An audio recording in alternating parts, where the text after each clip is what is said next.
यो video education पर्पजको लागि बनाइएको हो। यसमा कुनै पनि इलिगल एक्टिभिटिज हुने छैन र हामी त्यो इलिगल एक्टिभिटीलाई प्रोत्साहन पनि गर्ने छैनौँ। So hello everyone, welcome to another video. आजको भिडियोमा चाहिँ म तपाईँहरूलाई नोबेल ब्याङ्कको मोबाइल ब्याङ्किङ कसरी एक्टिभेट गर्ने, कसरी लगइन गर्ने भनेर देखाउन गइरहेको छु।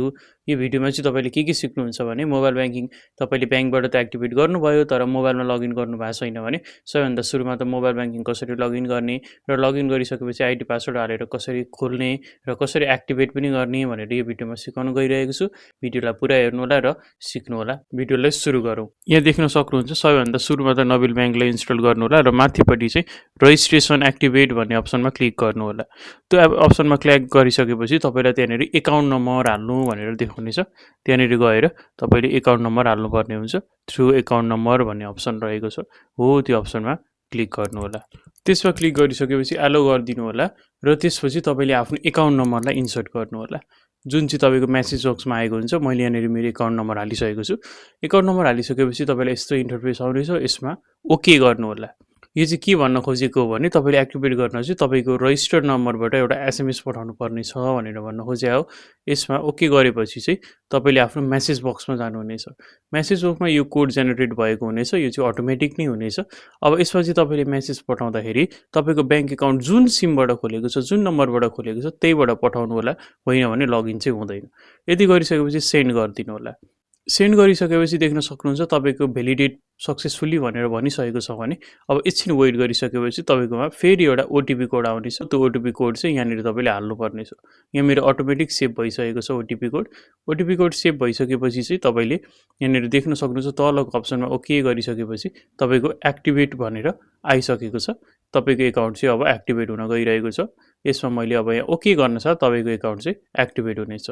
एक्टिभेट भइसकेपछि तपाईँले यहाँ देख्न सक्नुहुन्छ तपाईँको डेट अफ बर्थ जुन रहेको छ त्यो हाल्नु होला। यो चाहिँ इङ्ग्लिसमा हाल्नुपर्नेछ। यति भइसकेपछि तपाईँले आफ्नो इङ्ग्लिस डेट अफ बर्थ चाहिँ यसमा इन्सर्ट गर्नु होला। मैले मेरो डेट चाहिँ सेट गरिसकेको छु। यसपछि नेक्स्ट गर्नु होला। यसपछि तपाईँलाई पासवर्ड हाल्ने भन्ने छ। पासवर्ड चाहिँ भइसक्यो, तपाईँले अलिक सेक्युर खालकै हाल्नु होला। यसमा चाहिँ एउटा स्पेसल क्यारेक्टर हाल्नु होला, एउटा नम्बर हाल्नु होला, अनि क्यापिटल लेटर स्मल लेटर सबै मिलाएर पासवर्ड हाल्नु होला। पासवर्ड चाहिँ भइसक्यो, क्यापिटल लेटर एउटा हाल्नुहोस्, स्मल लेटर एउटा हाल्नुहोस्, @ हाल्नुहोस्, ह्यासट्याग हाल्नुहोस्, 1 2 3 बाट एउटा के हाल्नुहोस्, हो त्यसरी मिलाउनु होला। यसरी मिलाइएन भने चाहिँ यहाँनिर तपाईँलाई सो गर्नेछ कि पासवर्ड मिलेको छैन, अलिक मिलाएर सेक्युर हाल्नुहोस् भनेर देखाउनेछ। त्यसपछि मैले यहाँनिर मेरो पासवर्ड पनि हालिसकेको छु। यसपछि नेक्स्ट गर्नु होला। नेक्स्ट गरिसकेपछि तपाईँको ट्रान्जेक्सन पिन जसबाट चाहिँ तपाईँले ट्रान्जेक्सन गर्न सक्नुहुन्छ, पैसा अर्कोलाई पठाउने बेलामा हाल्ने पिन, यो पनि सेट गर्नु होला र ओके गर्नु होला। यति गरिसकेपछि देख्न सक्नुहुन्छ समथिङ प्रिभेन्ट्स यो डिफिकल्टी टु रिमेम्बर भनेर तपाईँले सेभ गरेर आफ्नो फिङ्गरप्रिन्ट पनि हाल्न सक्नुहुन्छ। फिङ्गरप्रिन्ट सेट गर्नलाई चाहिँ सेट फिङ्गरप्रिन्ट भन्ने अप्सनमा क्लिक गरेर तपाईँले आफ्नो फिङ्गरप्रिन्ट पनि सिलेक्ट गर्न सक्नुहुन्छ। म चाहिँ अहिले गर्दिनँ। त्यसपछि कङ्ग्रेचुलेसन्स, हेर्नु त तपाईँको एकाउन्ट चाहिँ एक्टिभेट भइसकेको छ। एकाउन्ट एक्टिभेट भइसकेपछि तपाईँलाई फेरि यहाँनिर लगइन गर्न लाउनेछ, जसमा चाहिँ फोन नम्बर अघि अटोमेटिक आउनेछ भने अघि तपाईँले जुन पासवर्ड हाल्नु भएको थियो हो त्यो पासवर्ड हालेर लगइन गर्नु होला। यति भइसकेपछि चाहिँ तपाईँको एकाउन्ट लगइन हुनेछ। यहाँनिर चाहिँ फिङ्गरप्रिन्ट सेट गर्न चाहनुहुन्छ भनेको छ, अहिले पछि गर्छु भनेर गर्न पनि सक्नुहुन्छ, नभए अहिले नै सेटअप भनेर पनि गर्न सक्नुहुन्छ। यसरी नै प्रोफाइल पिक्चर पनि सेम त्यसै गर्नु होला, I will do it later भन्दा पनि भयो।